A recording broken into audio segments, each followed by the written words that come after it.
They call it coincidence. They call it professionalism. They call it nothing. But when the Harborside project places them across the same table, restraint becomes harder to trust. Because some feelings don't arrive loudly. They wait. And by the time they are noticed, they have already taken root. Forbidden Love, New York.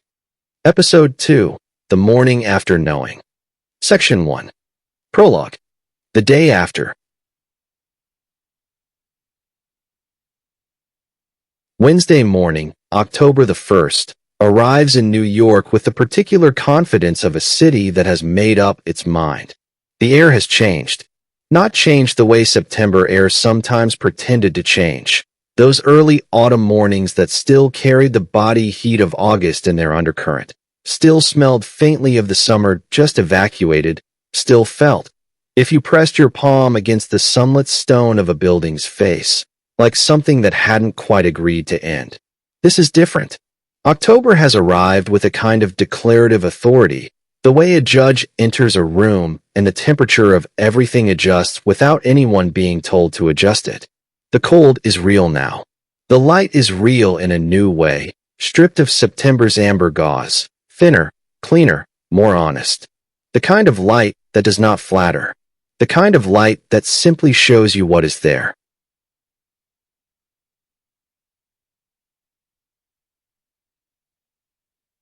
The city moves differently in this light. The people on the streets of Manhattan at 6:40 in the morning have adjusted their coats, their paces, the angles of their shoulders. They move with a purpose that summer never quite demands, summer being a season of options, of detours, of the lingering possibility that you might sit on a stoop for a moment and let the evening be long. October does not offer this. October says, decide. October says, the window is shorter than you thought. Before entering the apartments and offices and carefully ordered lives of the people this story follows, it is worth considering what a night does to a person after they have met someone who disturbs the atmosphere of their life. Not appended it, not transformed it, simply disturbed it, the way a stone dropped into still water disturbs it, not destroying the surface but altering its pattern, creating a ripple that travels outward to every edge. The night after such an encounter is a specific kind of night. Sleep either refuses or arrives too easily, which is its own kind of refusal. The sleep that comes like a mercy and erases nothing, so that you surface in the morning with the same knowledge you went to bed with, sitting in your chest like a stone that got in while you weren't watching. What is that knowledge? Here is the difficulty. It is not knowledge of anything that has happened. Nothing has happened. This is the central and maddening fact of the morning after knowing. The distinction matters. The morning after something has occurred is a simple thing, morally and emotionally legible, with a clear set of consequences and a clear set of available responses. The morning after something could occur, the morning after you have understood, somewhere below the level at which understanding is voluntary, that something is possible that you did not know was possible before. This morning is a different country entirely. It has no clear map. It has no established protocol. It arrives looking exactly like every other morning, and you stand in it with your coffee and your coat and your reasonable life, and you think, nothing happened. And you are correct. And the correction changes nothing about the particular weight of the air. This is the episode about that morning. And then the days that follow it, and the ways in which two people who have understood something they did not ask to understand will attempt, with genuine effort, with genuine discipline, with genuine respect for the lives they have built and the people they have built them with, to return themselves to the arrangements that existed before September's last wet evening and a 4-block walk through rain that had no business changing anything and changed everything regardless. They will find, with mounting and precise clarity, that the arrangement no longer quite fits. Not dramatically, not in any way that anyone else would notice, but in the way a coat fits differently after you've grown an inch, technically still on your body, technically still performing its function, but something in the shoulder is not quite right, and you know, even when you are not thinking about it, that you know. The city takes no position on this. It simply continues, as it always continues, enormous and indifferent and unreasonably beautiful in its October light, going about the business of being the place where 10,000 things are felt and not acted on every single day. The city stays close. The city does not look away. Section 2. Elena at dawn. The discipline of ordinary things. Elena Vasquez is awake at 5:20 in the morning, 11 minutes before her alarm, for the second consecutive morning. She lies still for a moment in the particular darkness of her Charles Street apartment. The darkness she knows completely. The darkness she has mapped over 3 years of living here. The way the streetlight from outside traces a narrow gold line along the baseboard near the window. The way the ceiling above her bed is never fully dark, but holds a faint ambient gray from the city's permanent glow. She knows this darkness the way she knows the bones of a building she has studied, from the inside, with her eyes closed, with the certainty of long familiarity. She is awake. This is unusual. Elena is not, by nature or by practice, an insomniac. She is a person who treats sleep the way she treats most things, efficiently, without drama, as a resource to be managed responsibly. She goes to bed at a reasonable hour. She rises when she has decided to rise. Her body, generally cooperative, follows the schedule she has given it. 2 mornings running in which she has surfaced before the alarm, like something floating up from a depth it did not intend. This is data. She notes it the way she notes structural anomalies in a building's report, not with alarm, but with the particular attention of a trained mind that knows anomalies require accounting for. She does not, however, account for it. Not yet. She gets up instead. This is also data, of a kind, that her first instinct is motion rather than examination. But she does not examine this instinct either. She pulls on the gray thermal she keeps on the chair by the bed, the one that has been washed so many times it has become a different, softer version of itself, and she goes to the kitchen in her bare feet on the wooden floor, which is cold this morning in a way it was not cold last week, and she begins the process of making coffee. The coffee is a ritual, and she performs it as a ritual. The particular proportion of grounds her grandmother used in a kitchen in Jackson Heights when Elena was 7 years old, and the mornings smelled of café con leche, and the radio from the apartment upstairs played something with a lot of brass in it. She does not consciously think of her grandmother when she makes coffee this way. The thought is not available as a thought.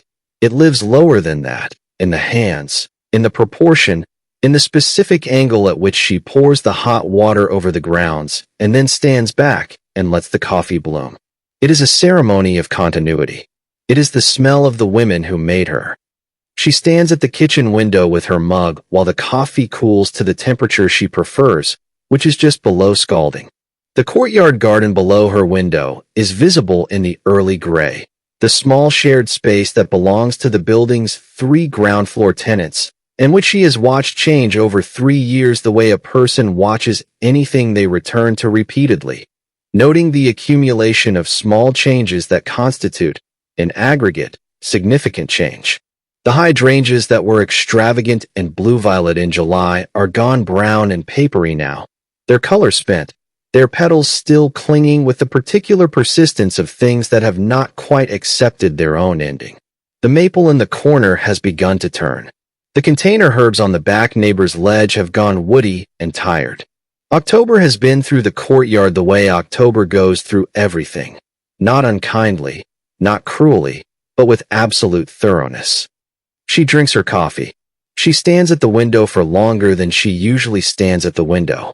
She is, if she were to be honest with herself at 5:31 in the morning in her kitchen on Charles Street, not thinking about the courtyard. She is performing the act of looking at the courtyard while her mind, that precise, disciplined instrument she has spent 32 years developing and trusting, is doing something else entirely. Her mind is holding, in some side chamber it has established without her permission, a set of images. A conference room. The light off the Hudson in the afternoon. A gallery in Chelsea where the art was interesting, but not as interesting as the conversation happening near the east wall. Rain against an awning on West 22nd Street. 4 blocks of wet pavement. The 23rd Street station entrance with its iron railings. A face in the moment before she turned to go down the stairs. She finishes her coffee. She is not going to think about this. This is a decision she has made, and she trusts her decisions. She goes to her drafting table, the long, angled surface that takes up the better third of her living room, and which is the true center of this apartment. More than the sofa, more than the bed, more than the kitchen with its ritual coffee, and she opens her laptop. She opens the Harborside Cultural Center project files, which are substantial and demanding, and which she has been working on with genuine enthusiasm for 6 weeks. The Harborside project is good work. The Harborside project is the kind of commission she went into architecture to be given. A project that asks something real of the built form, that wants a building to mean something beyond its function, that sits at the intersection of community and water and history in a way that makes the design problems worth solving. She loves this project. She opens it with the intention of working. She stares at the plans for 4 minutes. The lines on the screen are lines she drew. She knows them. She looks at them as though they have been written in a language she reads fluently, and today, for no reason she can identify, cannot parse. For minutes is a long time to look at something without processing it. She is precise about durations. She has always had a clock in her body, one of those internal metronomes that keeps time without being consulted. For minutes, she closes the Harborside files.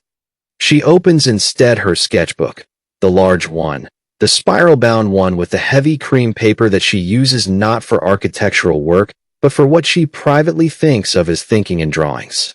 She does not do this often. She does it when her mind is too full for the precision that architecture demands, when the part of her that is not an architect needs somewhere to move. She uncaps her pen, and she begins to draw without deciding what to draw, which is the only way this works. She draws a staircase. It spirals upward from the bottom of the page, and then, at some point in its ascent, becomes something else. Not stairs anymore, but something more like water, something more like the shape a current makes when it meets resistance and must find another path. She draws a window with the light coming from the wrong direction, the light source internal rather than external, the light appearing to come from inside the room rather than outside it. She draws a door that is open by 2 inches onto a space that is entirely black, not in a sinister way, but in the way of a room you cannot see into yet, a room that is simply waiting to be entered. She fills 3 pages. On the 4th page she draws, almost without realizing she is drawing it, a face. She does not finish it. She looks at what she has drawn for a moment, the structure of it, the jaw, the line of concentration above the brow, and then she turns the page quickly, the way you close a window you opened by mistake. She looks at the clock. It is 6:47. She has been at the drafting table for 1 hour and 14 minutes and has not looked at the Harborside project once. Outside, the city is arriving at its morning volume. The garbage truck 2 blocks north, the upstairs neighbor's shower, a dog being walked on Charles Street by someone whose shoes make a particular sound on the pavement. She closes the sketchbook. She goes to shower. She will be at the office by 8:15. She will be productive. She will not think about anything she is currently not thinking about. She is a person of great discipline. She has built her entire adult life on the reliability of that discipline, and she trusts it the way you trust load-bearing walls, not by testing them, but by living inside them. Section 3. Daniel at dawn. The contract he can't read. Daniel Holt is awake at 5:50 in the morning. This is unusual in a way that is worth noting, because Daniel is one of those people who sleeps the way he does everything else that is not law, efficiently, without visible effort, as though the body's maintenance functions are simply another thing he has organized well. He can sleep on transatlantic flights. He slept through the entirety of a red-eye to Seattle the week after he made partner, which is either a testament to extraordinary self-possession or to the kind of dissociation that very driven people sometimes mistake for equanimity. He sleeps in strange beds without the adjustment period that troubles most people. He values sleep as a serious professional values any resource, practically, without sentiment, as the thing that keeps the instrument sharp. This morning the instrument is not cooperating. He lies still for some time, which is itself unusual. Daniel is not a person who lingers in bed once awake. Consciousness arrives, and he follows it upward, and that is that. But this morning he lies still for nearly 10 minutes, aware of several things simultaneously. The darkness of the bedroom on East 74th Street, familiar as a fact but strange this morning in some quality he cannot locate. The sound of the city below, which is a constant and which he has ceased to consciously hear and is now, for some reason, hearing again.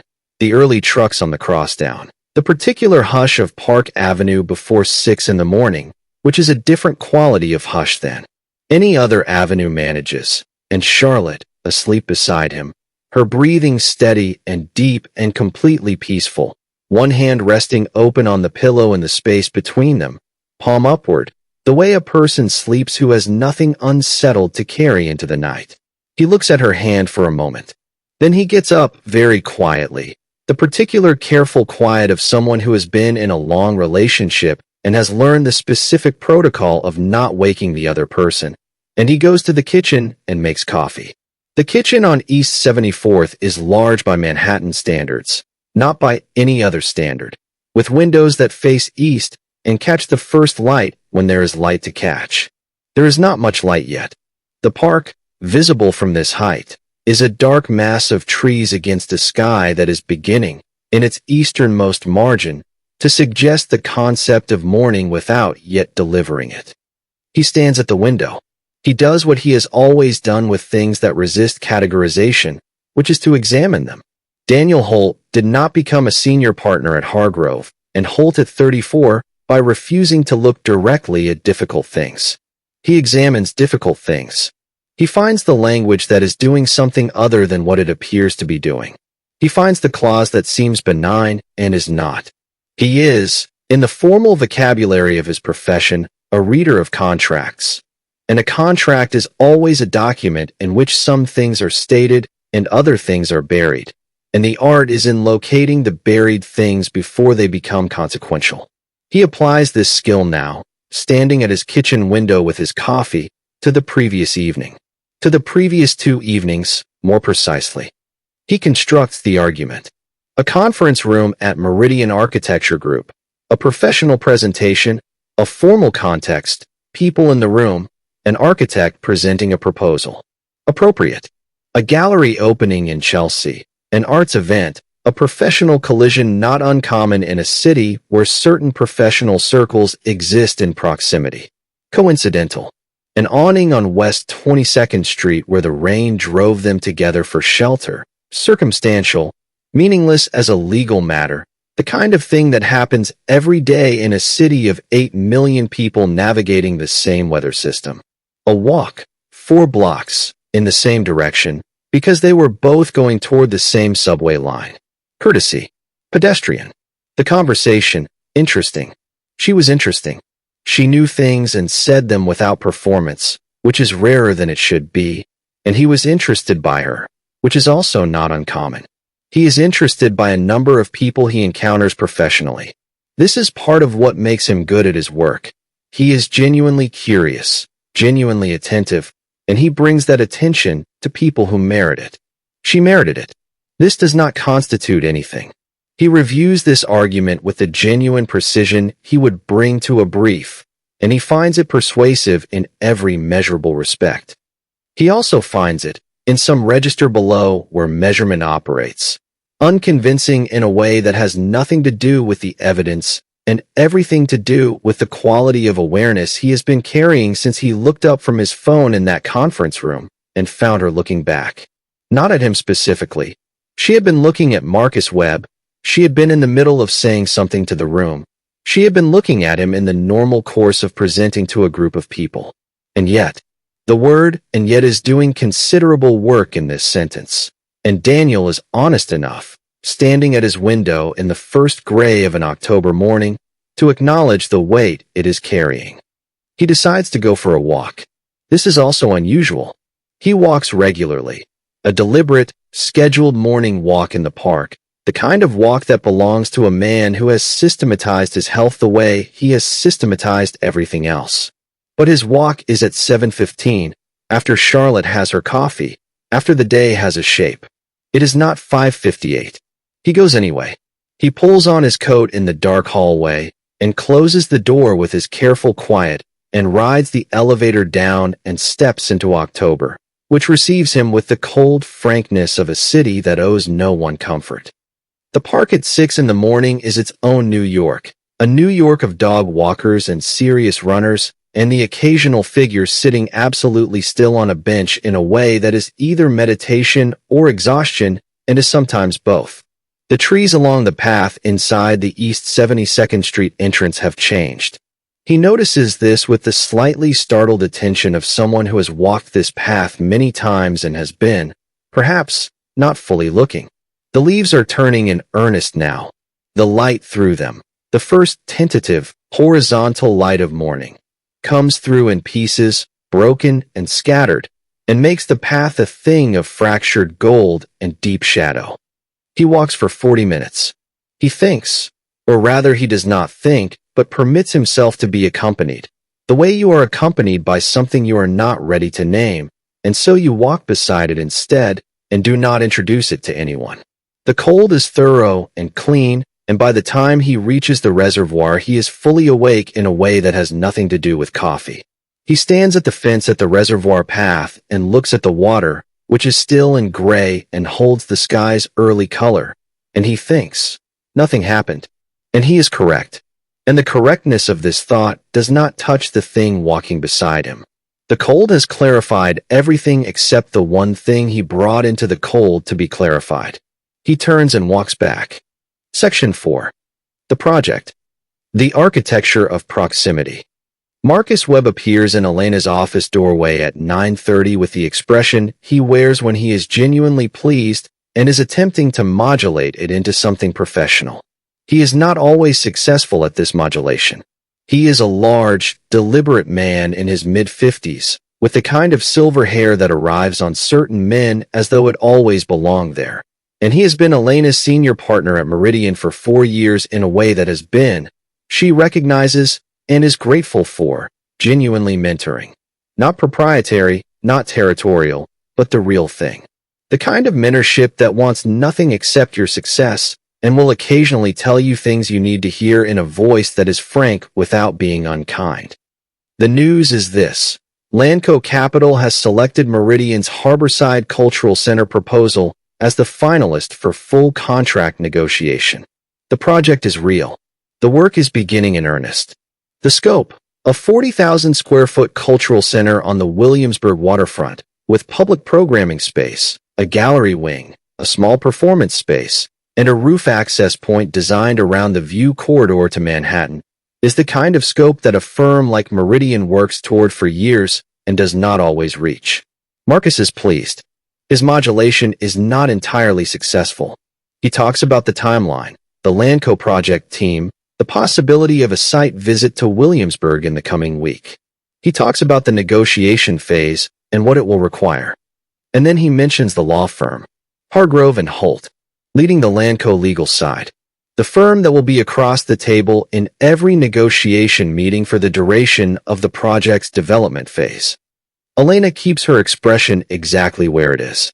This is a skill she developed over years of being the youngest person in rooms that did not always want her there, and then over 3 years of a marriage in which she kept her expression in place because the alternative was harder to manage.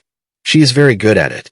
Her face is calm and attentive and professionally appropriate, and nothing crosses it that should not cross it. Marcus notices nothing. He is talking about the scope, turning slightly to gesture at the schematic on her wall, going on about the Landco board's vision for the waterfront and the public programming mandate. He is pleased and he is talking. Elena nods. She asks 2 questions that are exactly the right questions. She says something about the timeline that is exactly the right observation. Marcus leaves satisfied, door pulling shut behind him, his footsteps going down the hall toward his own office. Elena sits for a moment in the particular silence of a room that has just had news delivered into it. She is aware of the quality of what she is feeling with uncomfortable precision. It is not excitement. She will not call it that. It is not dread, which would be simpler to manage and would, in its way, be more honest about the situation structure. It is something more complex and less cooperative than either. The awareness that the city, which she has always treated as a partner, which she has always trusted to be the one place where her life was fully within her own authority, has just made a decision on her behalf without consulting her. The project she loves, the project she has worked toward for 6 weeks with genuine investment, has just arrived wearing a complication she did not order. The city, indifferent to her preferences, has arranged things the way it always arranges things, not according to what would be convenient or cautious, but according to its own enormous, ungovernable logic. She cannot undo this. The project is the project. The law firm is the law firm. The lead attorney. She does not let herself finish this thought. She pulls up the Harborside files.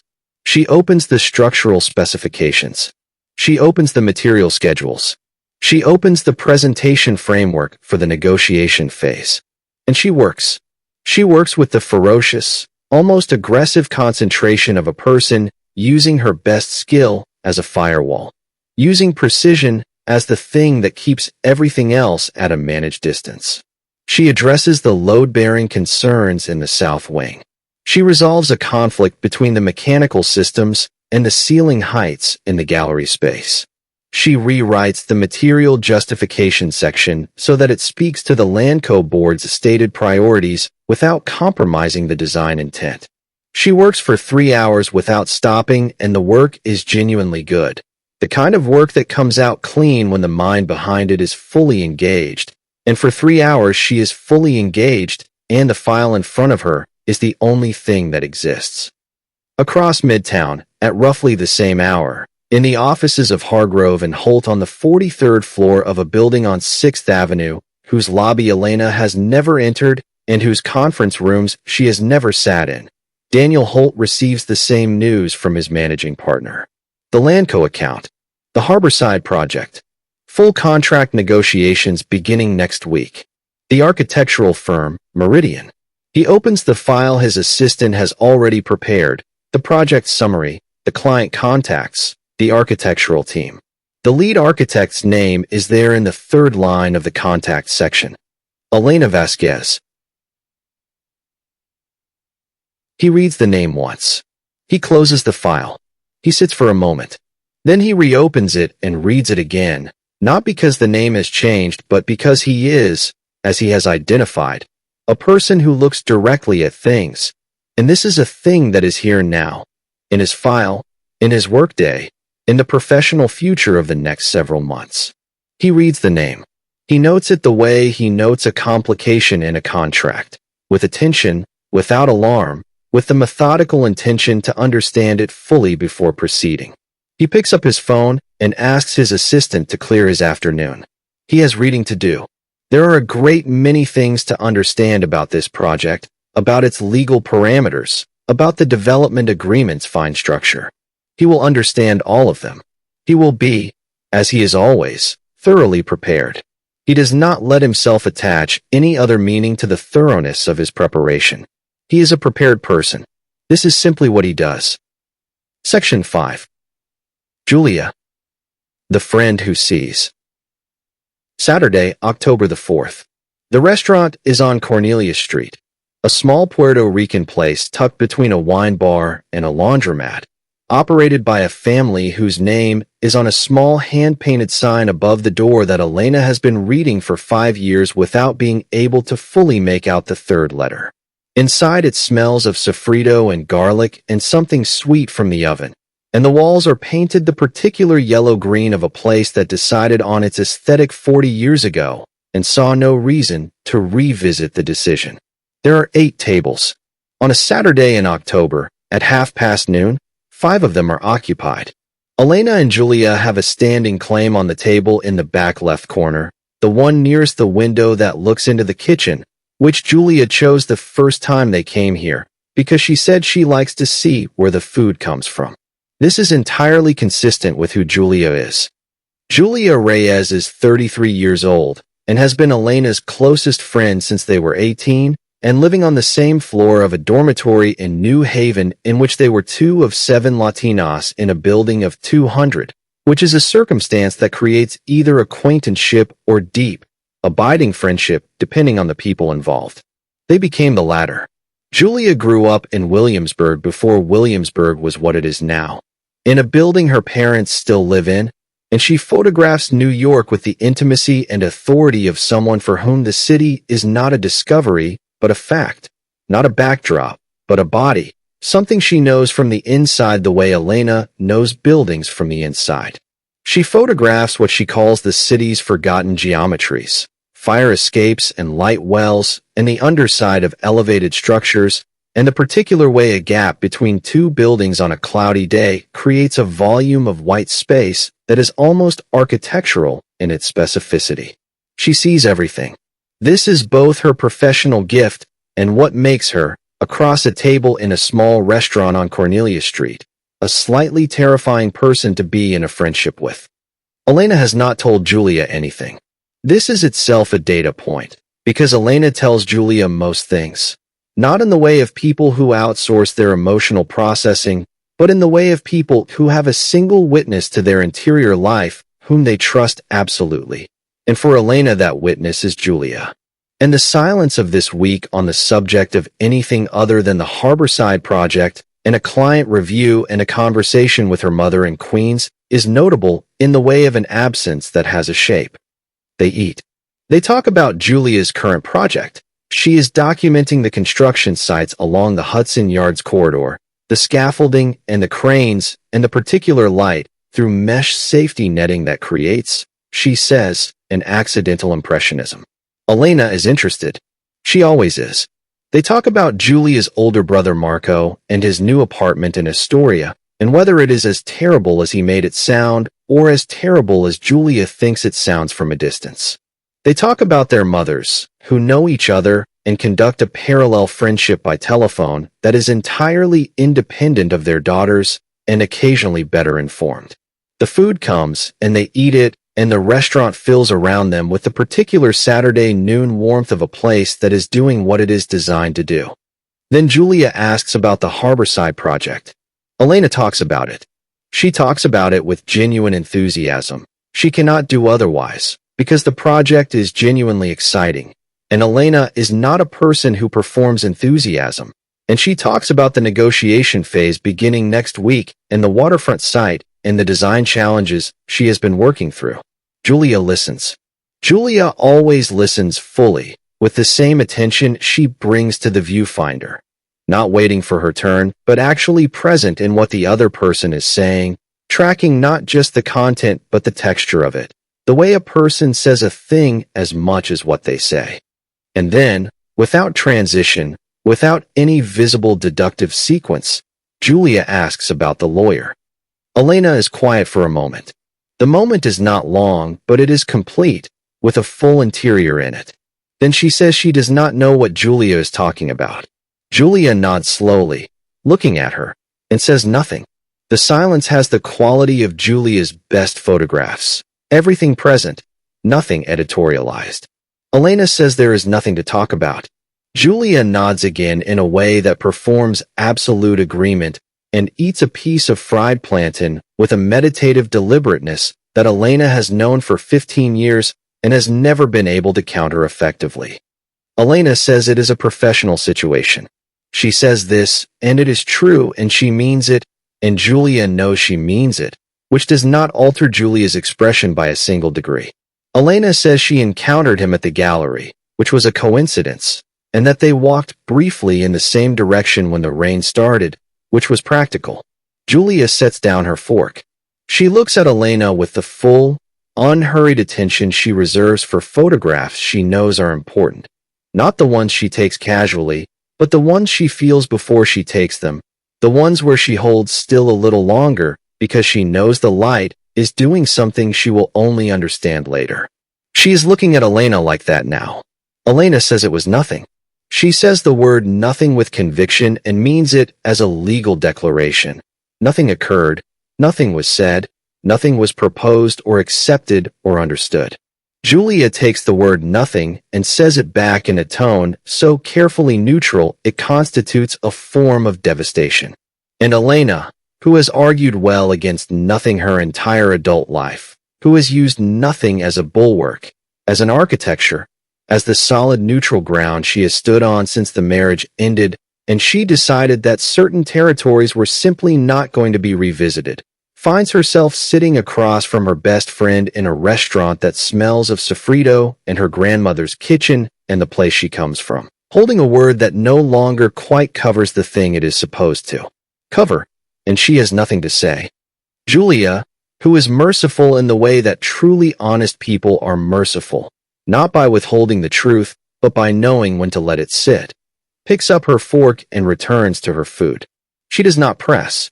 She does not offer analysis or advice or the particular knowing softness of a friend who wants credit for having seen.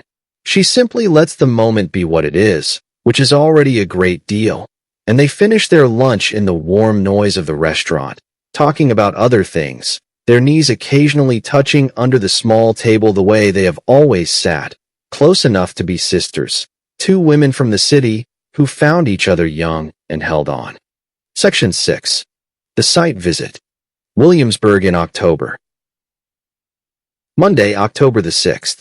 The Williamsburg waterfront at 9 in the morning is a specific kind of beautiful that the borough has always been reluctant to advertise, not the curated, legible beauty of the parks to the south or the managed spectacle of the Brooklyn Bridge vista, but something rougher and more honest. The Harborside site occupies a long rectangle of post-industrial waterfront between two existing residential developments, a stretch of land that has been, in its several previous lives, a shipping terminal, a chemical transfer facility, and most recently a parking field for contractor vehicles, and which carries in its soil and its air and the occasional surviving infrastructure the memory of all these uses. The existing pier extends 30 feet into the East River, its wood pylons dark with age and tide, and the Manhattan skyline across the water is visible this morning with the kind of sharp, definitive clarity that only October delivers.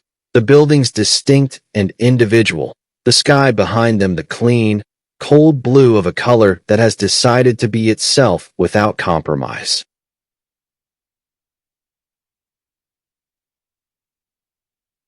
Elena arrives at 8:55. She is always early, which is a habit so deep it has ceased to feel like a choice. She comes by way of the Bedford Avenue subway stop and walks 6 blocks to the waterfront through a Williamsburg that is conducting its Monday morning in the usual competing registers.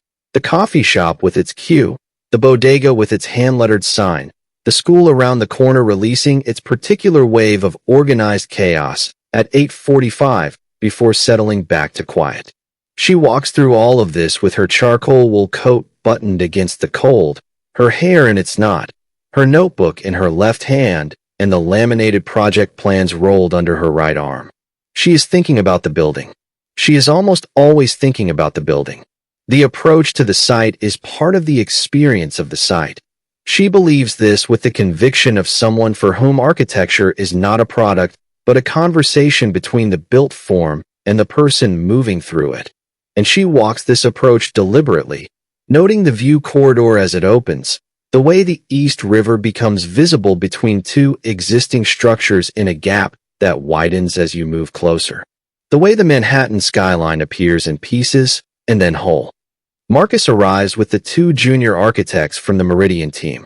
The Landco project manager, a compact, efficient man named Reyes who has no relation to Julia and whom Elena has met twice and liked both times, has the site open and is at the boundary fence with a copy of the development survey in his hand. The engineer's preliminary reports are in folio folders. Everyone has coffee cups. Everyone has the slightly energized quality of people who are beginning a thing they believe in. The Hargrove and Holt team arrives 6 minutes later. 2 people, an associate whose name Elena does not catch in the introductions, a young woman with a green parka and a very efficient leather portfolio, and Daniel. He is wearing a gray overcoat she has not seen before, Or rather, he is wearing a gray overcoat that she is seeing for the first time, which is not the same thing as not having seen it before, and the distinction is one she does not make consciously. He is here. He is in her sight, in the cold October morning, on the same piece of waterfront ground, and his arrival registers in her nod in her face, which is professionally composed, not in her posture, which is open and engaged, but in something lower than both. A small, involuntary shift in the quality of her attention, the way the atmosphere in a room registers the opening of a door before anyone has consciously processed it. They greet each other across the group. Professional warmth. He is looking at the site, his eyes moving across the boundary the way a person looks at something they need to understand, and she is talking to Marcus, and the introductions happen in the easy, distributed way of a professional gathering where everyone is there for a common purpose, and the common purpose provides the grammar of interaction. They are colleagues in a professional setting. They begin the site walk. The Landco project manager leads them along the boundary, the eastern fence line, the river edge, the western boundary where the adjacent development's parking structure creates a constraint that will define the western massing of the building. Elena walks and looks, and her attention moves across the site with the velocity she cannot suppress, the trained architectural eye that is always seeing the building that is not yet there, seeing the load paths, seeing the view corridors, seeing the way the afternoon sun will move across the proposed south facade, and what that means for the gallery wing's lighting design. She stops in certain spots and goes still for 2 or 3 seconds in a way she is not aware of, a way that is simply the body doing what the mind requires, holding its position so the eye can take the full reading. Daniel is watching her work. He is not watching her exclusively, and he is not watching her obviously. He is also moving through the site, also reading the project manager's narrative, also asking questions about the utilities infrastructure and the easement lines and the regulatory framework that governs the waterfront setbacks. His questions are good. The questions of someone who has done serious preparation, who has read the materials not as background, but as primary text. But he is also, in the margins of his professional attention, tracking her, the way she moves, the way she pauses, the way she tilts her notebook slightly when she is writing something that matters, and keeps it level when she is writing something routine. He does not think about the fact that he has learned this distinction. It is simply something he has noticed, the way you notice things about people you are paying attention to without having decided to pay attention. The group separates. Marcus and the junior architects go to the north end of the site to review the loading access question. The project manager takes the Hargrove associate to the utility junction at the fence line. Daniel walks south. Elena has walked to the very edge of the pier. She is standing at the end of the existing pier, the wood soft and wind-worn under her feet, and she is looking across the East River at the Manhattan skyline. The buildings are extraordinary this morning in the October light. Not soft, not romanticized, but hard and specific and present. Every individual building distinct, the distance between here and there navigable and clear. The river below the pier is pewter and moving. The smell off the water is cold and mineral and industrial. The smell of a river that has been a working river for 300 years and carries that work in its current. She has her notebook open and she is writing something. Not words but measurements, proportions, the notation she uses when she is feeling the geometry of a view. Daniel comes and stands beside her. It is not planned. He is simply walking south, as he was walking south, and she is at the end of the pier, and gravity is doing something that the physics of professional circumstance cannot fully account for. There is a distance between them that is appropriate. There is nothing in either of their postures that would read, to anyone watching from the shore, as anything other than two professionals looking at the same view. And they are. They are also doing something else, below the surface of this professional fact, something that requires no action and no declaration and no agreement, and is happening regardless. They talk about the project. He asks about the view corridor and she explains it. The way the existing pier pylons create an accidental rhythm she wants to echo in the building's facade, The way the orientation of the structure relative to the winter sun has to be resolved in the massing before anything else can be decided. He listens in the way she has noticed he listens, not waiting, but actually receiving. He asks a question that reveals he understood the schematic she sent more deeply than she expected. She answers it. The conversation moves naturally, the way professional conversations move when both parties are genuinely competent, without the friction of performance, without anyone needing to establish anything. Simply two people thinking about the same problem with different tools.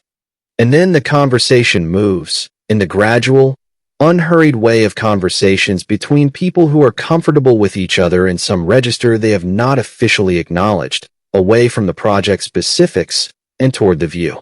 He says something about what it means to build in a city that is always also destroying itself to make room for the next version of itself, about the particular courage of that, or the particular recklessness, he is not sure which, building things that the city will eventually disassemble in order to build something else. She turns to look at him. She has turned to look at many people who have said things to her. This turn is different, and both of them register its difference. He is looking at the skyline. She is looking at him for a moment in which her face is doing something honest and unguarded, something she would correct immediately if she were aware of it, and she is not fully aware of it, and he does not look at her in time to see it clearly, which is perhaps a mercy. She says something back. She says that every building is a bet against entropy. She says that architects know this better than anyone. They spend years working on something that will outlast them or won't, that will become beloved or invisible or demolished, and they have to find a way to invest fully in a future they cannot guarantee. He is quiet for a moment. Then he says that sounds like more than architecture. She looks at the skyline. She says it usually is. The project manager's voice carries across the water from the northern boundary. The group is regathering. They turn, not at the same moment, in two separate moments, the small gap between the turns its own kind of sentence, and walk back toward the group. The silence between them on that walk back is not empty, not awkward, but full. The silence of two people carrying something between them that neither is ready to set down and neither can quite hold without effort. Section 7. Charlotte's evening. What love looks like from the outside. That evening, the apartment on East 74th is warm in the way that apartments are warm in October when someone has been home all afternoon. Not just the warmth of the heat, but the warmth of habitation, of a person moving through rooms and setting things down and picking them up, the warmth of a life being lived in a space. Charlotte Ashby has made dinner. She makes dinner several evenings a week in the concentrated, purposeful way she approaches most things, fully, without self-consciousness, without the performance of someone who wants credit for the effort. She simply enjoys it, the sequence, the sensory satisfaction of it. The way cooking requires you to be present in a way that most tasks in her professional life do not. She raises money for museums. She talks to donors. She navigates boards. All of this requires a kind of watchful, interpersonal intelligence that is exhausting in its particular way, and cooking is the antidote. Physical, sequential, its logic governed by heat and time rather than by other people's reluctance. It is important to be honest about Charlotte, not in the way of a story that needs a villain and is casting her for the role. Charlotte is not a villain. She is a person of genuine intelligence and warmth, a person who is interesting and capable and who has not, in 4 years with Daniel, ever done anything that was not loving and not generous. She is 35 years old, and she knows what she wants from her life with the clarity of someone who arrived at that knowledge after considerable and not always comfortable examination. She wants this life. She has built this life with care and intelligence and the particular adaptability of a woman who grew up in a family that valued function over form and learned to value both. What must be noted, carefully, without judgment, is the specific way in which Charlotte has adapted herself to the shape of a relationship that was always slightly more his than hers, not because he demanded it, but because she is the kind of person who bends toward the people she loves, who finds the shape of the other person and aligns herself with it so smoothly that the alignment becomes invisible. She has aligned herself so smoothly and for so long that she has stopped noticing the alignment. She believes, genuinely and without irony, that this is what she wants, because she has wanted it for long enough that the distinction between wanting and having arranged herself to want has dissolved. This is not a tragedy. It is a very common human condition, and it should not be called anything it is not. But it should not be ignored either. Daniel comes home at 7. She hears the elevator and then the particular way the lock turns when it is him. She knows this sound perfectly, knows it differently than she knows the sound of any other key in any other lock, and she calls from the kitchen that there is wine on the counter and dinner will be 20 minutes. He comes in. He takes off his coat. He pours 2 glasses. He comes to the kitchen doorway and leans against it and looks at her. It is, genuinely, a moment of love. What he feels looking at her in the kitchen, her back to him, her posture easy, the smell of the apartment warm around both of them, is love. Real love. Not performance, not habit, feeling. This should not be minimized. It is important, and it is real. She turns. She smiles. She asks how the site visit was. He tells her. The Williamsburg waterfront, the scope of the development, the legal complexity of the waterfront setback regulations, the Landco team's ambition, and the architectural vision that will need to be balanced against it. He talks about this fluently, professionally, with the ease of someone describing a case they understand. Charlotte listens with genuine interest. She is interested in his work in the way of a person who has absorbed it over years and finds it genuinely complex. She asks good questions. She asks about the timeline, about the scope of Meridian's involvement, about whether the cultural mandate will complicate the commercial development framework. He answers all of this. He mentions the architect once, the lead architect, professionally, in the context of the site visit, as one of several people he encountered at the site. He says the word architect the way you say the name of a variable in an equation, neutrally, functionally, as a placeholder for a role rather than a person. Charlotte nods and asks about the timeline for the negotiation phase. He tells her. The conversation moves on. She tells him about her day. The donor dinner she organized last Thursday is already producing results. A major gift close to confirmation. The board member who has been difficult all year has apparently, for reasons no one fully understands, decided to cooperate. She is funny about the board member. She has the dry, specific humor of someone who has cataloged the absurdities of powerful people with too much time and not enough accountability, and she is good at deploying it, and he laughs, genuinely, the way you laugh at someone who is actually funny and whom you have known long enough to know they are funny. Dinner is good. The wine is good. The apartment is warm and lit with the lamplight that Charlotte prefers. She is opposed to overhead lighting on principle, which is the kind of preference that reveals a person without their knowing it. They eat. They talk. He is present. He is here. He is not absent in any way that would be visible from outside this room. Still, there is something running beneath the surface of his presence this evening, a current that is not visible from Charlotte's vantage point and is barely visible from his own, a low-grade, constant, unglamorous effort of containment, the specific work of being fully in the room you are in while something in the room you are in doesn't quite close around you the way it usually closes. He is doing this work without knowing he is doing it. The effort is genuine. The presence is genuine. And the thing running beneath it is also genuine. And these three things are all simultaneously true, and the apartment holds all of them in its warmth, and dinner ends, and the dishes are washed, and the evening proceeds in its ordinary, genuine, complicated way. Section 8. The email. 3 drafts. Tuesday evening, 9:47. The apartment on Charles Street is quiet in the way it gets quiet after 9, not silent. Because this is New York and silence is a fiction, but a particular calibration of quiet in which the city's ambient presence settles into background rather than foreground, in which the sounds become white rather than specific, and the apartment itself becomes its own acoustic territory. The lamp at the drafting table is the only lamp on. The rest of the apartment exists in a comfortable, familiar dark that Elena does not find troubling. She has always been comfortable in the dark.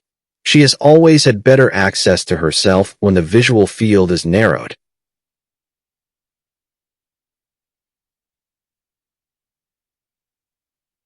She has worked through dinner, a container of Cuban food from the place on Bleecker that she has been going to for 2 years and whose rice and black beans she genuinely loves, eaten cold, at the drafting table, in the automatic and slightly absent way of someone who is feeding the body as a maintenance function while the mind is doing the actual work. She became aware, at some point around 9:20, that the food was gone and she could not remember eating it. This struck her as mildly remarkable. She set the empty container on the kitchen counter and went back to the table. The Harborside structural plans are spread across the left half of the table. Her laptop is open on the right. She has been working on the negotiation presentation, the document that will frame Meridian's position in the contract discussions, establishing the design intent, the material specifications, the phasing logic, the budget framework from the architectural side. She has been productive. The productivity has the slightly clenched quality she noted at Julia's, the aggressive forward momentum of a person who is not allowing herself to stop, because stopping creates the conditions in which other things can surface, and she is maintaining the conditions in which other things cannot. She is aware of this. She is doing it anyway. A calendar notification appears at 9:47. Pre-negotiation materials due to all parties by Thursday, 5 p.m. She opens her email client. She opens a new message. She enters the address, the Hargrove and Holt address for the Harborside project team, and she attaches the preliminary schematics and the structural framework document and the phasing narrative. She begins to write. The first draft is wrong. She knows it is wrong before she finishes it. The wrongness is subtle, not in any factual dimension, not in its professional accuracy, which is complete, but in its texture. It is too warm, subtly, in a way that no one who did not know her well would identify, but she knows her own register, and this is not it. There is a sentence in the middle of the second paragraph that has no business being as careful as it is, a sentence whose care is its own kind of disclosure, a sentence that is performing professionalism while also doing something else, and she reads it back once and deletes the entire draft. The second draft is correct in its temperature. It is professional, clear, direct, covering the necessary information and attaching the necessary materials. She reads it through once and then reads it again and catches, at the very end, the final sentence, which is technically professional and is also, she recognizes with a specific and irritated precision, an opening rather than a close. It is an invitation dressed as a courteous conclusion, and it was not consciously intended, and its unintentional quality makes it more troubling than if it had been deliberate. She deletes the final sentence. She reads the email again. The email now ends correctly. She reads it a third time to confirm. It is exactly right. She attaches the files. She reads the email once more. The third draft, corrected. Professional. Precise. Complete. Warm in the way that professional courtesy warrants, and no warmer. A message from one member of a project team to another, conveying materials and establishing the preparatory framework for the upcoming negotiation. It is perfect. It is exactly the email she would send to any other attorney on any other project. She sends it. She closes her laptop. She sits in the lamplight for a moment. The apartment is quiet. The city outside is its ambient self. The structural plans on her table are full of her own handwriting and the small, careful marks she makes when she is thinking through a problem, a system of notation that is entirely personal, that no one else could read, that is the record of her thinking in its rawest available form. She looks at the plans for a moment without reading them, just looking at the marks she made, the evidence of her own mind working. Her phone lights up at 10:02. 11 minutes after she sent the email, which is a response time that says something about the state of his evening, though she does not think about what it says. She can see from the preview that it is from him, from the Hargrove and Holt project address, which is technically from the firm and not from him personally, but which is him, and that it runs several lines. She picks up the phone. She opens the email. It is everything the third draft tried to be. Professional, precise, clear, no warmer than courtesy requires. He acknowledges receipt. He poses 2 questions, specific, technical questions about the load-bearing specifications in the south wing and the phasing logic for the gallery fit-out. That reveal, with the same quality of revelation she noticed on the pier, that he has done serious reading. The questions are good. They are the kind of questions that come from genuine comprehension rather than the performance of it, from actually sitting with the material and finding the places where it needs clarification. She reads both questions. She drafts her answers. The answers are specific and technically correct and do not require. She is careful about this. Any additional sentence beyond what the questions require. She sends the reply. She closes her phone. She sets it face down on the table in a deliberate motion that is not dramatic and is also not nothing. She gets up. She washes the takeout container at the kitchen sink, which takes 38 seconds. She turns off the drafting table lamp. She goes to bed at 10:42. She does not fall asleep until after midnight.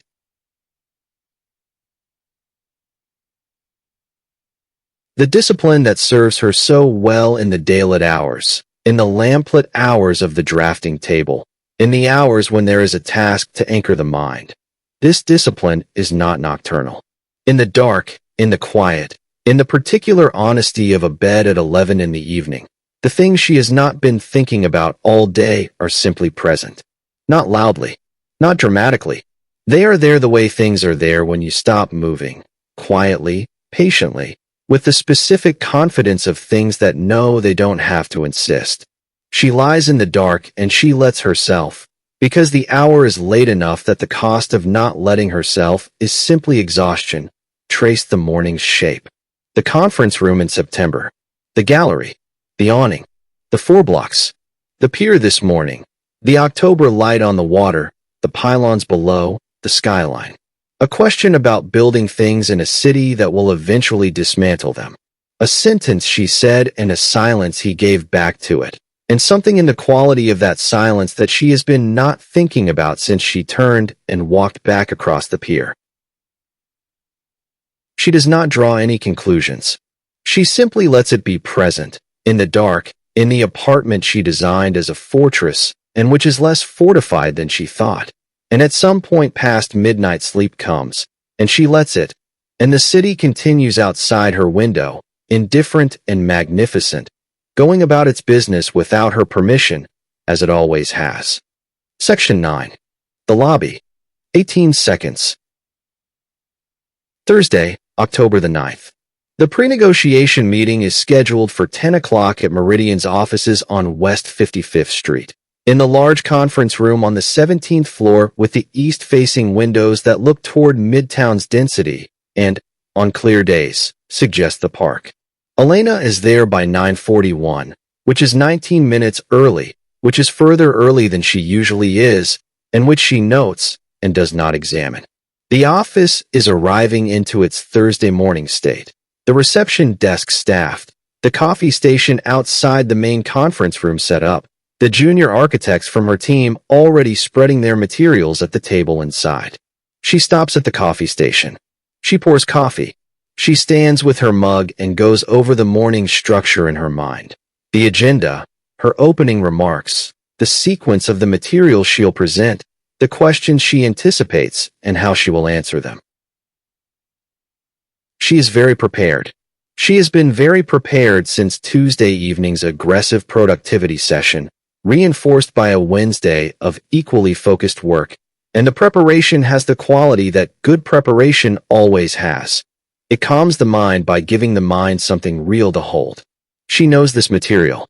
She can stand in front of any room and speak to any part of it with fluency and confidence. This is a place where her discipline is genuinely useful, genuinely hers, built over 12 years of professional work that has earned the confidence it carries. The elevator opens at 9:53. Daniel walks in with his associate, the young woman with the green parka, whose name Elena will shortly learn is Priya, and he is wearing the gray overcoat from the site visit, because it is the right coat for an October that has decided to commit, and he sees Elena before she sees him. For 2 seconds, he sees her at the coffee station, her back 3/4 to him, her coat already off and over the reception desk chair, her dark hair in its familiar knot at the back of her head, and something like recognition moves through him.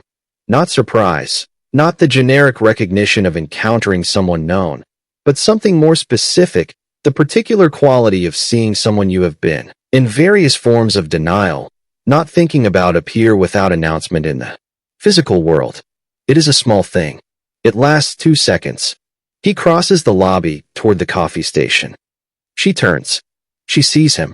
For half a second before her expression settles, her face does something honest and unguarded that she is not aware of, and that he, who has become against his will, and without deciding to become a careful reader of her face, registers without acknowledging. It is not a dramatic expression. It is simply the face of a person who is experiencing something involuntary before the training takes over. Then the training takes over, smoothly, the way a professional's does, and she is warm and composed, and exactly the right degree of pleased to see a colleague she is about to conduct a meeting with. They greet each other. They introduce Priya to each other. Priya Chun, third-year associate, sharp, who shakes Elena's hand with the slightly elevated formality of someone who has done her own research on the people in the room. He asks about the morning commute.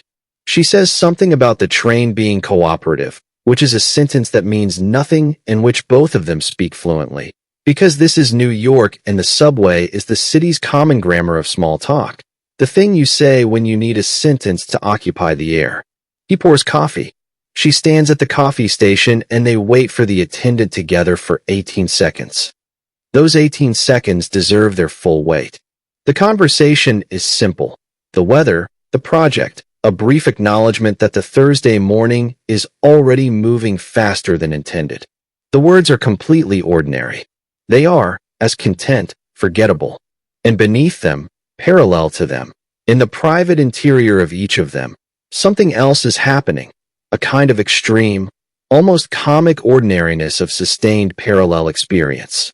Both of them are conducting the surface conversation with practiced ease. Both of them are also, in some register so interior as to be almost cellular, acutely aware of the 18-inch distance between them, the warmth of his arm in the coat she is standing beside, the specific quality of the way he holds his coffee cup, the fact that she smells faintly of cedar, and something floral that he identifies without wanting to as a scent that has been, without his permission, attached to the memory of the gallery evening. These things are happening. Neither of them is acting on them. Both of them know, in the way that two precise and serious people know things they wish were not available to know, that the other person is also experiencing the 18 seconds in this dual way.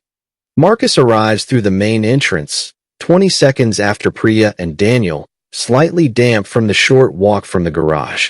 The Landco team comes up in the elevator together 3 minutes later.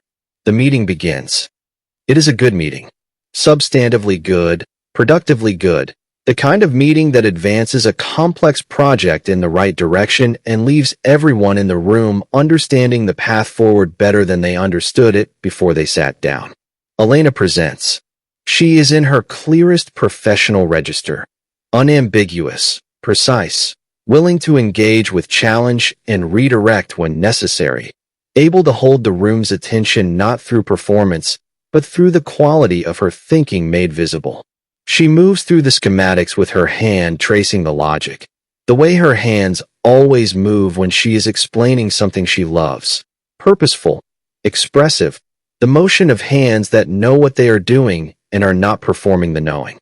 Daniel asks questions from the legal and contractual side that are, again, the product of serious preparation. He is also, across the table, precisely what he is meant to be in this room. A senior attorney of significant intelligence and experience who understands both the legal framework and the underlying project well enough to ask questions that help rather than hinder. The Landco team engages. Marcus contributes. Priya takes notes with the efficiency of someone who is listening at 2 registers simultaneously. It is, in every externally available dimension, an excellent professional meeting. Inside the room, Elena, presenting at the front, is fully engaged and also aware, in that sliver of attention that operates below the threshold of professional function, of where he is sitting.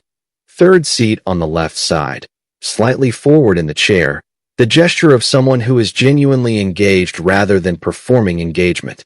Daniel, in his seat, is fully engaged and also aware that she is presenting with her right hand moving across the drawing the way her hands move, and that she said something during the site visit about every building being a bet against entropy, and that this sentence has been present in him since Monday in the way that certain sentences are present, not thought about but available.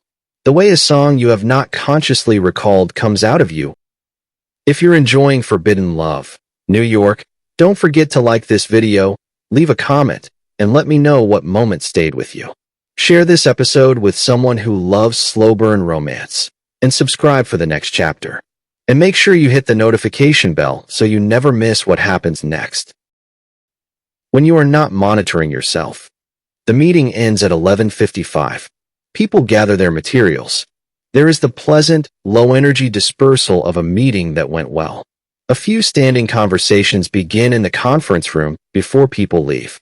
Elena is talking to the Landco project manager. Daniel is talking to Marcus. Across the room from each other, both of them are in conversation with other people, neither of them looking at the other. And yet both of them are, in the sliver below sliver of attention, present to each other in this room in a way that is entirely quiet and entirely without outlet and entirely, stubbornly, there. Section 10. Epilogue. October Grammar. Evening of October the 9th. From the conference room, from the apartment on Charles Street and the apartment on East 74th, from the pier in Williamsburg and the coffee station in the Meridian lobby, the view widens. Not the skyline view, not the glamorous angle. The street-level view. The city at 5:40 in the evening, when the light through the restaurant windows on any given block is the warmest light October offers, something almost theatrical in its contrast. The dark blue of the street outside, the cold that has arrived with its quiet authority, and then the amber interior of a place where people are eating and talking and existing in the warmth, visible through the glass in a way that makes the whole scene look intentional, curated, like a painting of the idea of civilization at the specific hour when civilization feels most worth having. The people on the streets are moving with October's particular grammar, purposefully, with the slight forward lean of bodies that have accepted the cold and adjusted. The dog walkers are in heavier coats. The outdoor seating at the restaurants along the blocks in the West Village is empty now, or nearly. 1 or 2 determined smokers with their glasses of wine, their scarves pulled high, exercising the particular New Yorker's refusal to admit that summer ended. The trees on the side streets, the city's planted trees in their iron grates, their roots disciplined by the constraints of the sidewalk, have turned in earnest. The ginkgos are yellow. The oaks are russet and bronze. The maples are doing the thing that maples do in October, which is to perform their most extreme version of themselves, as though beauty is a final argument they are making before the argument ends. This episode has stayed close to 2 people who are doing what people do when they have met someone who disturbs the atmosphere of their lives. They return to the arrangement. They go to work. They perform the coffee ritual and the morning walk and the professional meeting and the dinner conversation. They send emails that are exactly correct. They stand at windows and think about buildings or parks or the color of a river in October light. They do the work, the real work, the project work, which is genuinely good and genuinely theirs, and they let it stand in for the thing they are not doing, which is talking about what they are experiencing. They are not doing this dishonestly. They are doing it with full awareness of the gap between what is present and what is acknowledged, and they have each, in their own discipline, in their own good reasons, decided that the gap is the appropriate place to stand. No argument is made against this decision. No promise is offered about how the story ends. Here, at the end of the second episode, with the October light failing on the streets of Manhattan and the restaurant windows coming into their evening warmth, one thing remains clear. It is possible that what has been set in motion between Elena Vasquez and Daniel Holt will remain in motion in the territory it currently occupies, that interior, private, unactualized territory where things are felt and not acted on. This happens. It happens every day in this city, in 10,000 versions, in 10,000 pairs of people who felt the atmosphere shift and chose to let it shift only internally, to honor the feeling by leaving it where it was, ungiven, unmarked, real in the way of things that find no form and remain real regardless. This is possible. Pretending otherwise would be a lie. But what has taken root in them is not taking root in the warm, manageable, surface-accessible part of either of them. It is deeper than that. It is in the deep part, below the level at which decision operates, below the level at which willpower applies. Willpower is a remarkable instrument, and Elena has more of it than almost anyone. But willpower operates in the domain of choice, and the thing that is happening in both of them has already moved below the domain of choice, into the domain of fact, the way water moves below the ground, and is not visible, and has already changed the landscape before anyone standing on the landscape has noticed the change. This is not romantic inevitability. That frame is too easy. It is not that they will be together because that is what the story requires. It is something more complicated and more honest. They have felt something real, and real things have weight, and weight has consequences, and none of those consequences are yet visible from where they stand.